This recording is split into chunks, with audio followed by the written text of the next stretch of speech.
What's going on, everybody? It's Mighty Minotaur back here again with my bro, DK. Hola. And now we're going to be we're still talking about some E3 predictions, and kind of just talking about the games in general, not even necessarily specifically related to E3. That's just kind of how we are. But we're going to be moving on to Microsoft's press conference and kind of what we expect to see there. So there are several big ones, but let's start off with the games that they've already confirmed will be there in some capacity. So what do you got? Well, Halo 5. Okay.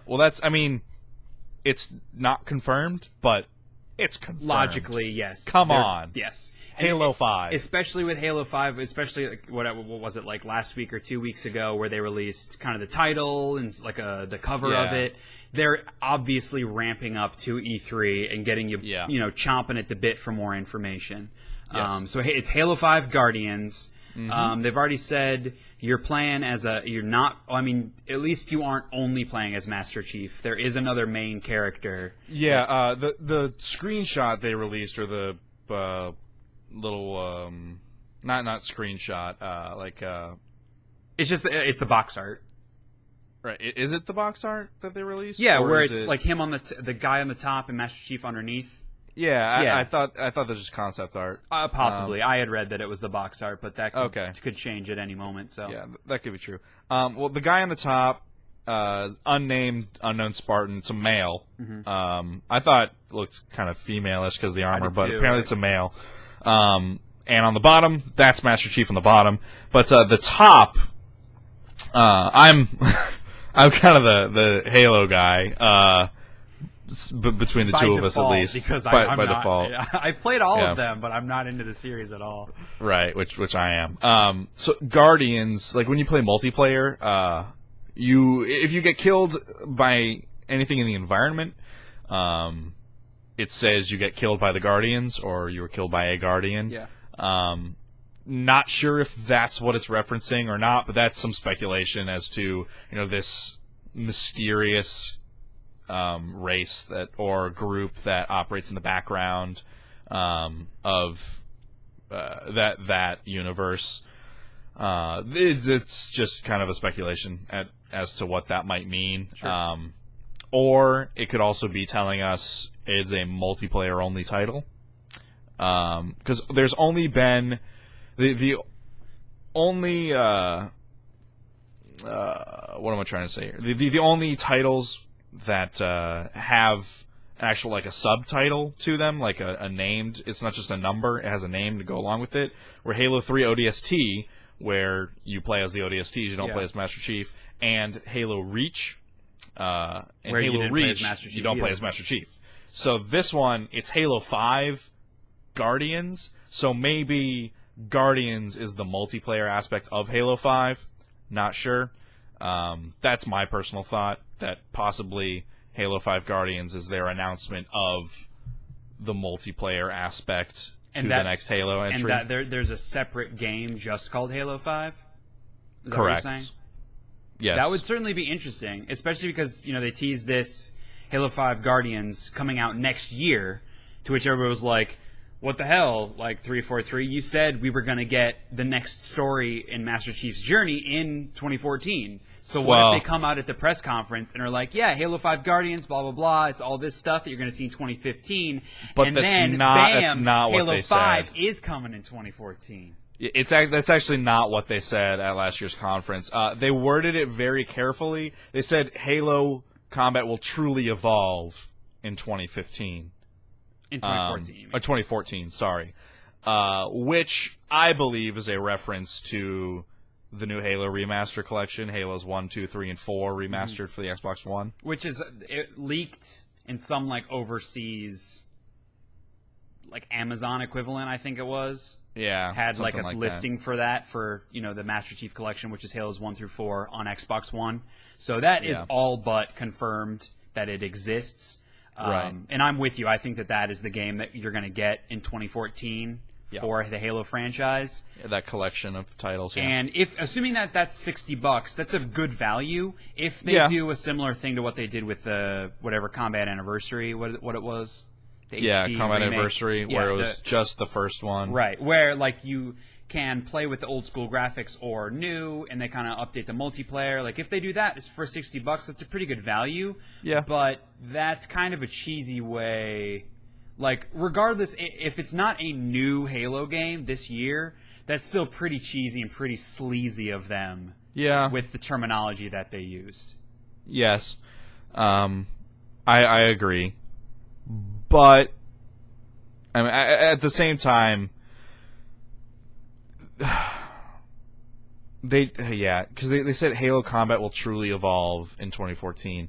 That's kind of sleazy. Because even if they were only saying it as a tease to then announce the whatever Master Chief Collection, they had to have known how people would take that and assume that means the next Halo game's coming in 2014. Everyone thought that. No one was like, oh, well, they mean this other collection. Everyone was like, oh, shit, we're getting Halo 5 in 2014? Holy crap. Yeah. For me, as an outside person who doesn't particularly care about Halo, I was like, whoa, they're already going to be releasing Halo 5? And I was on the side where, like, it's going to get delayed, but even that they would say it was going to be 2014, I was shocked. But everyone thought that. Like, it doesn't matter if... Oh, well, because they came out and were like, well, we specifically stated, we use this specific terminology to not whatever. Like, bullshit. Bullshit. How many people do you have sitting around a table coming up with every single word, every little phrasing of what your PR announcements are? And you really think that not one single person at that table was like, you think maybe people might be confusing this with the Halo 5, maybe? And like, shut up, Steve. People are smarter than that. Like, no, that shit didn't happen. They were like, oh, everyone's going to think it's Halo 5. Let's trick them, and they'll be more excited, and they'll go out and buy an Xbox. That's what happened. This is business, people. There aren't good human beings in these, like, marketing PR teams. They exist to sell units, not to tell the truth. So, whatever. Yeah. Going back to Halo 5 Guardians, another theory, because my theory is that the Guardians is the multiplayer aspect. Mm-hmm. However, when you take into account that Halo 3 ODST took place, it was kind of on parallel timeline to the events of Halo 3, more or less. It just took place in a different place, and you obviously just play as the ODSTs, not the super powerful Spartans. But possibly this could be a title that foreshadows the real Halo 5. It might not just be a multiplayer thing. It could also be a parallel timeline where you play as different Spartans while Master Chief's doing whatever he's going to be doing in the real Halo 5. Okay. That could have something to do. And when you take a look at the picture, that could also make sense. You've got them kind of reflecting each other over like the x-axis of the picture. I don't know. Just another thought. I just see people being really not satisfied if it was that. And that they have to know that. Like, when they show that teaser last year of that reveal of Master Chief with that big, like, alien robotic kind of thing in the desert, that people are like, Halo 5. I want Halo 5. I want Master Chief. If they put out Halo 5, I want Master Chief. If they put out another ODST type game where you don't even see Master Chief, people are gonna be pissed, man. Like, as much as they might want to move the franchise and expand the world, people want to play as Master Chief. There were people, whatever it was in Halo 2, that didn't like how you switched back and forth between Master Chief and the Arbiter. See, I loved it. Yeah, people exactly. But there were plenty of people that didn't like that. And I'm not saying that you won't play as not Master Chief in this. They've already said that you do play as this other guy that they showed. Right. But I think it's going to be a switch perspective like in Halo 2. And I think that because of the events at the end of Halo 4, Master Chief is going to be painted as the villain of Halo 5. And that these Guardians or whatever it is, I'm sure there's some sort of mythic backstory. But from an outside Halo perspective, which is what I give, I see the Guardians as being these people that are sent to hunt down Master Chief. And I think that you play one of them, you are playing one of the Guardians, and that's what that dude is, and you are chasing him as you're him, and then running away as your Master Chief, and in the end, like, you meet up or whatever, and then you fist pump each other, and you're all like, bro, let's take down the man. That's what I think the story is going to be. But probably I'm glad you don't write games. Probably told a little. Hey, I'm making this up on the spot, but it'll probably be told in a little bit better of a way. But the general arc of the game, that's kind of what I see personally. But yeah, anything else to say about Halo? No, we can move on. Yeah, I don't think you're on board with my version of Halo 5. I don't think I am either. So what else has Microsoft come out and said? You're definitely going to see this at the show. Fable Legends. Yeah, they've confirmed it'll be there. That will definitely be there. So moving on to the next game, because who the fuck cares about another Fable game? Yeah. Who the fuck Sunset cares? Overdrive. Honestly, who cares? Because it's not even like the open world RPG that the original Fables were. It's some other kind of bullshit that they showed that teaser trailer for that was all CG. It's just like, going back to my point from last video about the Sony stuff, let your franchises die on a high note. Don't bury them into the ground of mediocrity, man. Why does it always have to be that way? Why can't we let games end and let a series end? There are a million infinite ideas for games. Fable isn't even remotely the same game anymore. It's awful. No, Peter Molyneux isn't even attached to the series anymore, is he? No. The creator of I'm it, like the pretty sure mastermind. he's Ugh. So anyway, Fable Legends is going to be there.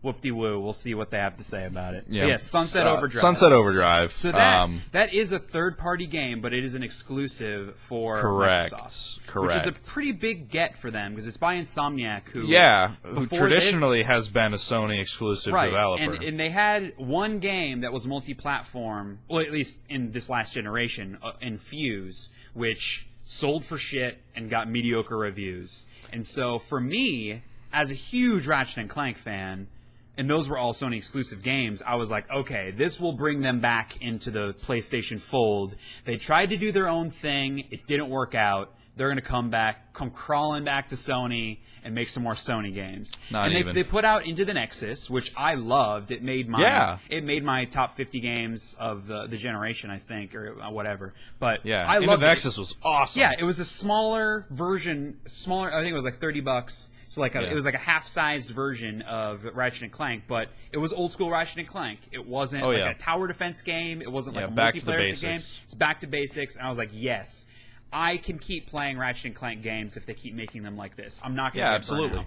And then they reveal this, Sunset Overdrive, which has a lot of the same kind of kooky weapons and fun atmosphere, and kind of they don't take it seriously. But it's an Xbox exclusive. Yeah. Totally I'm not going to buy an Xbox One to play this damn game. No. I'm not going to spend $400 to play a game. And frankly, the only other thing that is interesting to me on the Xbox One is Halo. Yeah. And I'm not going to buy a console for Halo and Sunset Overdrive. And they need more than just that.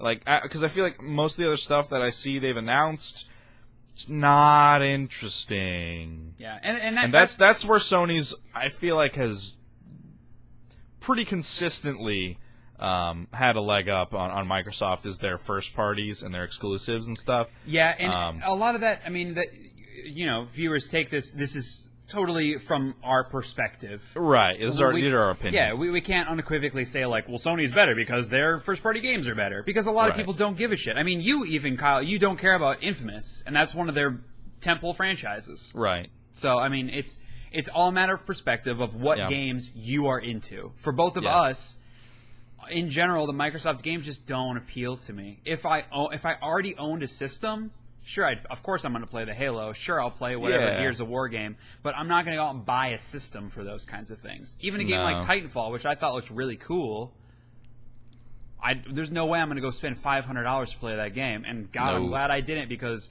the game has been out a month and no one is talking about it anymore. Yeah. So, but anyway. Frankly, I just get it on PC. Sure. Yeah. Instead of buying an Xbox One. If you want to play it, get it on PC. Right, yeah. But going back to Sunset Overdrive specifically, I think the game looks great. The gameplay trailers that they've had of it, it looks fun as shit, man. Like a bunch of different weapons and just bright colors and explosions and grinding. It's got a really cool traversal. Yeah, it looks really, really, it looks like a totally fun, turn off your brain and just have a great time kind of game. Right. but those are not system seller kinds of games. No. So I'm definitely curious to see more from it.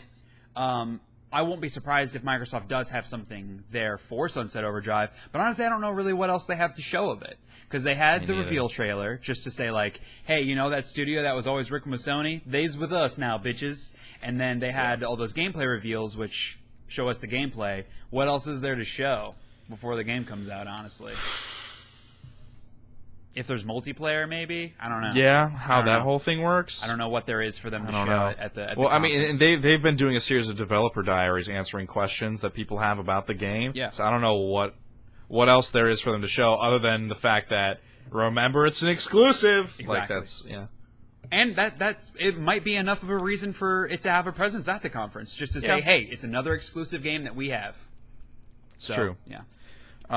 Quantum Break was the next one. Yep. Revealed last year at E3. Yes. They did that's one where it ties in with the televian show. Yeah. Live action television show. Which we haven't Which is heard a anything really else cool. about. Yeah, it's a really cool idea. I mean, I like it when games breach. They cross media. Mm-hmm. I do like that's why I read the Halo books. It's why I've read the Dead Space books. I've watched the Dead Space movies. All that crap. I like it when games cross media like that. But I mean, the video game to television kind of crossover has really only been done one other time, right? With that game that came out like 2 years ago, that like big MMO-ish kind of game that they had the TV show on Sci-Fi. I can't think of what it was called. It was something generic, wasn't it? With the D? Oh, yeah, it started with a D. I'm going to try to look that up as we talk. But yeah, I don't personally see the huge Defiance. Yep, it was a D. Cool. Yep. I just don't see where is the interest for that? Like, I know it's a relatively unexplored space, and so why not figure out if people like that? But who's clamoring for that? Be like, I want to play my game and watch a TV show about the game at the same time. That just seems weird to me. Yeah, I mean, nobody's asked for it, but that doesn't necessarily mean nobody wants it. Totally. And that's okay. I think, especially because where the PlayStation 4 and the Xbox One have a divide is the Xbox One is a media entertainment center. You tie in your satellite television with it. You tie in your different media boxes all into the 360, the Xbox One. With Quantum Break being a television show and a game, they're both still incorporated in the same box, so they still both live in that environment. And so I think that kind of cross-media works well in that scenario. Definitely better than having a show on an unrelated cable network. Right. Yeah. Right. Because if you already have the Xbox, there's nothing stopping you from watching the show.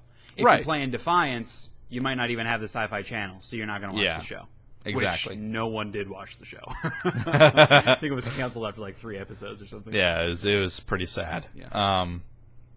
But yeah, if there's anyone that can pull it off, I think it'll be Microsoft. Anyone that can pull it off right now, it'll be Microsoft because they have that infrastructure built into their system. Definitely. I mean, we'll definitely see something about it at E3. I think whether we'll or not see it's gameplay something. from it. Yeah, whether or not it's something that'll get people excited or will make people kind of write it off, that remains to be seen. Yeah, because at the reveal, it was a straight-up CG trailer. There was no gameplay, and they kind of gave like the general pitch of it, like you stop time and mystery solving, like that kind of thing. They gave the core concept. And pitch, to me, like it sounded pretty generic to me. Like I guess describing it that way sounds pretty cool, but I don't know. Just in its presentation, it just didn't do anything for me. I was like, honestly. So if they come out and show some gameplay, if it's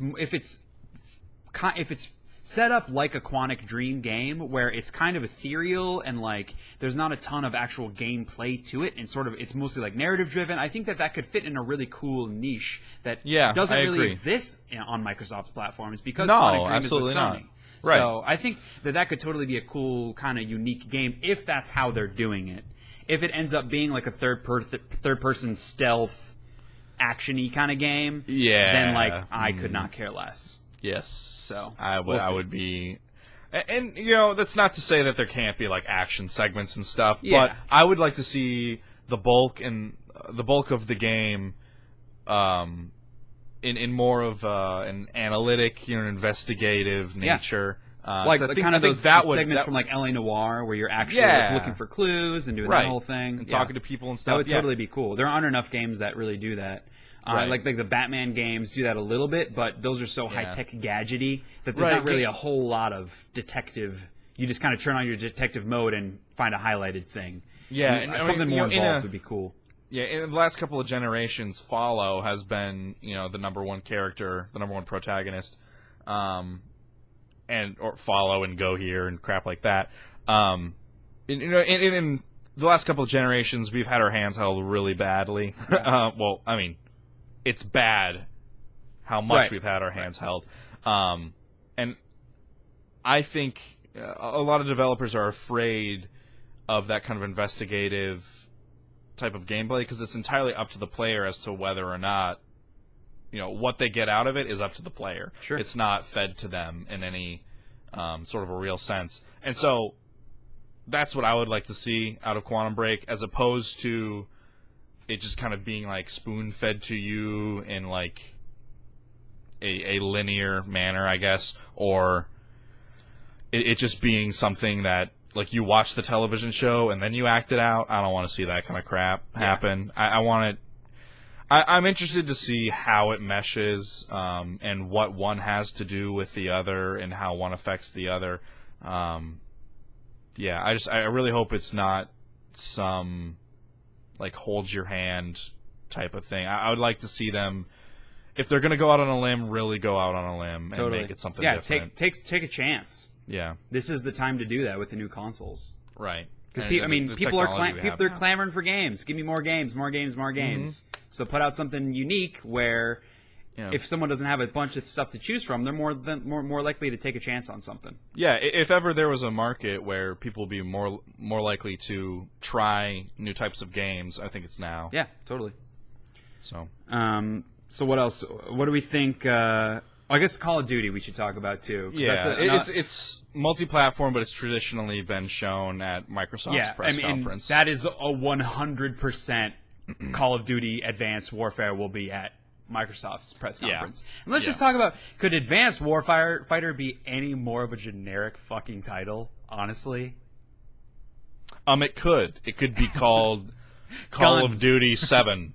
Call of Duty Guns. Call of Duty Fighting.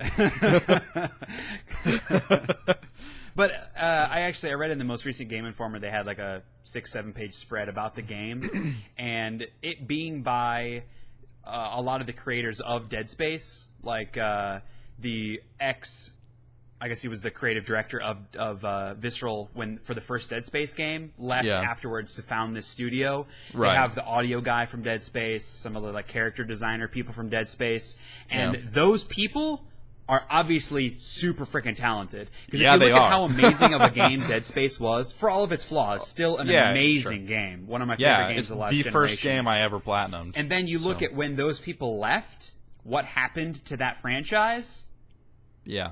It's very clear that those people were instrumental in Dead Space's success. Because Dead Space 2 had a lot to offer. There were some good elements of Dead Space 2, but it was more of a generic shooter, third-person kind of game. It was less scary and more like shooting things. And then Dead Space 3 was just a fucking train wreck of a game. Oh dear God! If you want to see, I played that. If you want to see some quality Dead Space 3, check out my channel. We recorded it together before my brother started up his channel. But yeah, check my channel for some quality Dead Space 3 co-op. It was quite a good time, but not for good reasons. Not for the right reasons. But anyway, so those guys that left Visceral, it started Sledgehammer, were originally working on a third-person Call of Duty game set in the Vietnam War, which to me, cool, but why call it Call of Duty? Because that's not Call of Duty. They're just taking it like it's what sells it. Yeah, no, totally. Having it in the name is what sells it. Totally. That's the only reason it's there. That's disappointing. But then they came in and were like, "Hey, we need your help finishing Modern Warfare 3. So this unique idea that you guys had." Fuck that. Just help us make this other generic shooter we've been working on. So they had to go do that. And then now that they're instead of a 2-year cycle between Infinity Ward and Treyarch for the Call of Duty games, they're now in a 3-year cycle with Treyarch, Infinity Ward, and now Sledgehammer. So Sledgehammer is the first of the 3 studios to get that 3-year dev cycle. So kind of the expectations are kind of higher, honestly, than they have been in the past, just because they've had so much more time to work on it. Yeah. I am curious to see how it pans out, because I do think that given more creative control, the figureheads at Sledgehammer are straight up more talented creatively than the people at Infinity Ward or Treyarch. Yes. Not to take anything away from Infinity Ward or Treyarch in terms of crafting well-made games, because despite everything else, Call of Duty games are well-made. They are they play well. They have that slick 60 frames per second feel. The shooting is tight. The gameplay is very tight. It's the generic storyline, the characters, kind of how it's small iterations on each other year to year. The formulaic releases. Yes, those are the grievances aired against the franchise, which are totally valid. Absolutely. You have to admit the polish that these guys are able to put out. Yeah. Yes. And Sledgehammer hasn't It would not done that. sell well otherwise. For sure. I mean, for as much as I've grown to dislike the Call of Duty franchise, I still respect it. Sure, yeah. And it's frustrating as it is to see them sell tens of millions of units every year when there are so many other better games out there. Yeah. As a hardcore gamer, that's totally frustrating, but you're right. They wouldn't sell as well. They wouldn't keep selling as well if they weren't well made. And they're kind of already seeing that, especially with Ghosts. Didn't sell, I don't think sold as well as Black Ops 2, which is I think the first time that the new Call of Duty hasn't sold as well as the previous. Right. Because Ghost wasn't as good. Straight up. I didn't play it at all. It's the first Call of Duty. I skipped the last two. I skipped Blops 2 and Ghost. Ghost is the first one that I didn't play at all. I bought Ghosts. I played maybe halfway through the single player, dabbled in the multiplayer, and just was like, you know what? I am just done with this franchise. Have had no interest in getting Ghosts, and I'm glad I didn't, because people got sick of it pretty quick because it just wasn't as good. So I'm curious to see how Advanced Warfare turns out with that 3-year dev cycle, with kind of my perspective of being more talented people at the head with more creative ideas is kind of what the focus should be, that to try some new things. But when I went and read this Game Informer article, because they're taking us farther into the future now with more gadgety, it's not we're not jumping just 10 years. I think it takes place 30, 40 years from now. So there's more gadgets. They have these exoskeleton suits that enable you to jump higher, cloak, that kind of thing, which are cool ideas, but kind of fit into the mold of what we've already seen in a Call of Duty. The thing that would make it stand apart is going to be the audio design from the Dead Space people, the narrative structure from the Dead Space people. If they can make that more compelling, the single player is going to stand out in this game. And because Call of Duty started with single player. That is what Call of Duty began with. For the first COD 1 through 3. COD 1 through 3. Yeah, 1, 2, and 2 Big Red 1, and 3. It was single player. And then as soon as Modern Warfare came out, it totally revolutionized online first-person multiplayer. Yeah. Totally revolutionized it and made it what it is today for the most part. So, mad respect. But it's been that ever since. Yep. And I want to see that turnaround. I want to see that roller coaster ride. I want to see multiplayer start low, go high.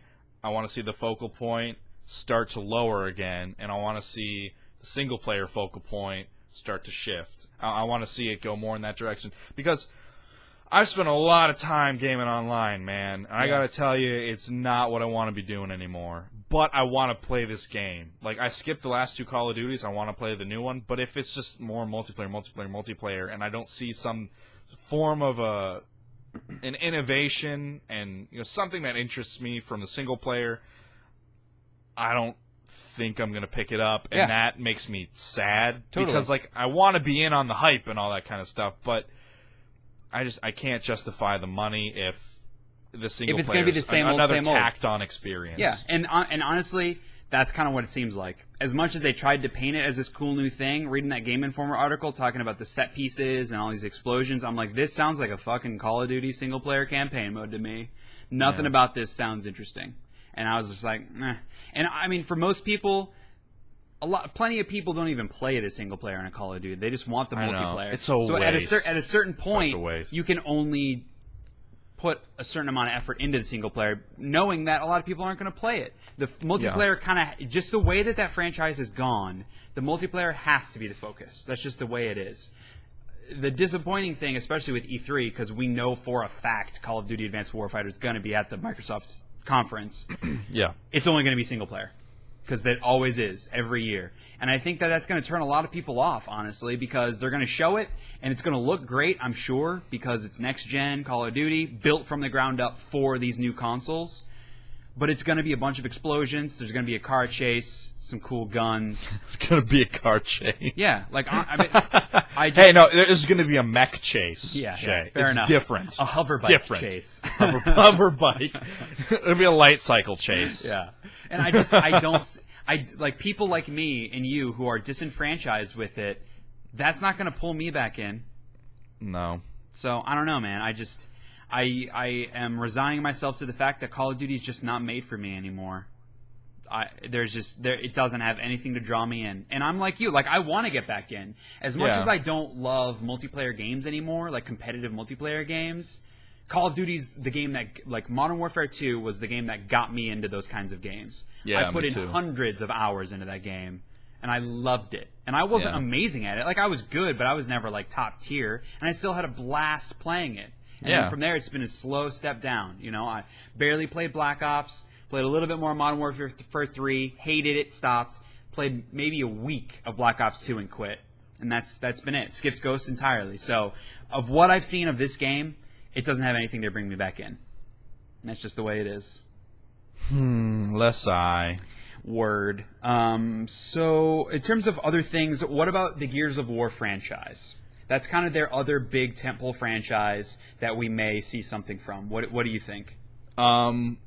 Please God, don't. Just give it a franchise fatigue. Can I cuss? I've been swearing this whole time. All right, give it a fucking year. Yeah. Give it a year, man. And that's the same thing that we were talking about God of War last episode with Sony. They had their original trilogy, which was super solid, told a complete story, and then they tried to make this kind of side story with Gears of War Judgment, and no one gave a shit. Yeah, it's the of war curse. Yeah. So, I don't know. They've already said, because Epic is working on their own stuff now, whoever's making a new Gears game, it's a different studio. I don't know if they've said. I think it's People Can Fly, the guys that made Bulletstorm. I think they took the reins of the franchise now. Because I know they were making Judgment as well. I don't know. I shouldn't speak to that because I'm not sure. But it's not Epic making the new Gears game. There absolutely is one. I think we're going to see a teaser for it. Oh, I do. I think it's a fall 2015 game. But I think we're going to see a teaser for it because they've already announced Halo, so they can't have that be a big reveal. So it's got to be what other freaking franchises do they have? Halo and Gears. That Forza. Is all. Yeah, exactly. That is all Microsoft has. New IPs, sure, like Quantum Break stuff, like new IPs, absolutely. Yeah. But in terms of franchises, console-selling franchises, that people that owned a 360 that were like, I think I should get a PS4. They need something to pull those people back in, and it can't be Halo now because they've already released that. So I think it's going to be Gears.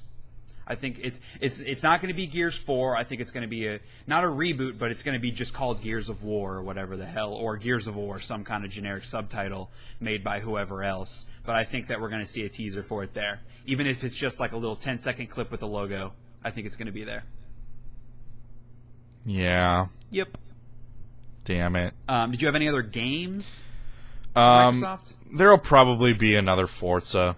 Yeah, well, because it's been Forza 5 was last year. There was and a launch Forza, game, right? Forza Horizon, and Forza Horizon was also released, and so it seems like that development split between the two. So the odds of us seeing at least one Forza, whether it be a numbered entry or a named entry, is probably pretty high. I think it's more obvious. We'll see. It's got to be more likely to see Forza Horizon 2, just because Forza 5 was an Xbox One launch game, was it not? So it's only been like 6 months. But I'm with you. I wouldn't be surprised to see Forza Horizon 2 this fall or next spring or whenever.